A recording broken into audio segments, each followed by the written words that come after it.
দর্শক আসসালামু আলাইকুম, বাজারদর.com পেজ থেকে আপনাদের সবাইকে স্বাগতম ও অভিনন্দন। তো আমি খায়রুল ইসলাম আজকে আপনাদের নিয়ে এসেছি ঝিনাইদহ সদর উপজেলার নগরবাথান বাজারের কাঁচা সবজির পাইকারি বাজারে। তো আজকে এই বাজারে কৃষকরা কী কী সবজি নিয়ে এসেছে এবং এখানকার যারা পাইকারি ব্যবসায়ী আছে তারা কেমন দামে সবজিগুলো কিনছেন সেটাই আপনাদের ঘুরে ঘুরে দেখানোর চেষ্টা করব।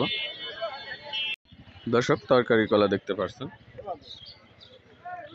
কেমন দাম চাচ্ছেন আপনি?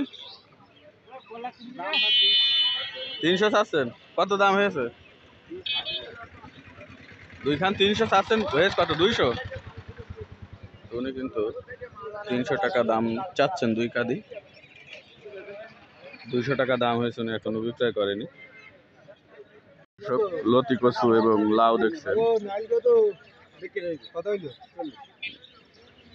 খুবই সুন্দর সুন্দর নাইল।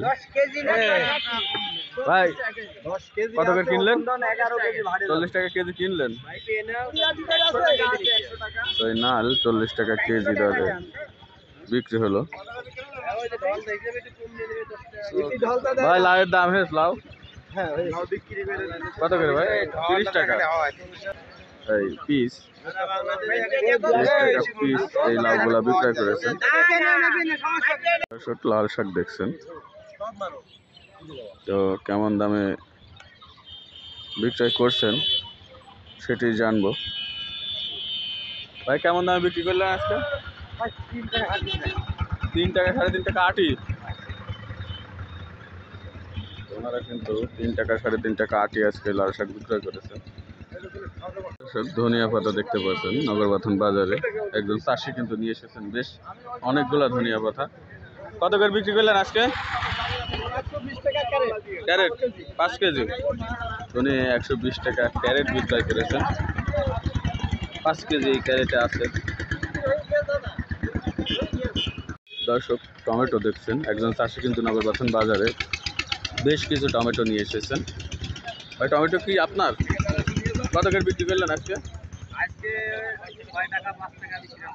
কেজি বিক্রি করেছেন আজকে?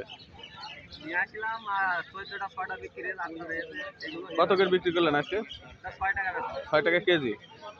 তো টমেটো কিন্তু আজকে 6 টাকা কেজি দরে পাইকারি আমার এই কৃষক ভাই বিক্রয় করেছেন।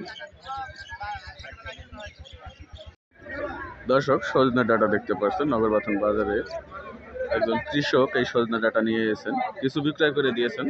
কেমন দামে বিক্রি করলেন ভাই? 160 টাকা আটি না কেজি? কেজি। উনি কিন্তু 160 টাকা কেজি দরে পাইকারি আজকে নগরবাথান বাজারে এই সজনের ডাঁটা বিক্রয় করেছেন। দর্শক, ডাঁটা শাক দেখতে পাচ্ছেন, একজন চাষি কিন্তু নগরবাথান বাজারে বেশ কিছু ডাঁটা শাক নিয়ে এসেছেন, সবুজ ডাঁটা শাক। ভাই কত করে বিক্রি করলেন আজকে? 10-11 টাকা আটি। উনি কিন্তু আজকে 10-11 টাকা আটি দরে এই সবুজ ডাঁটা শাক বিক্রয় করেছেন।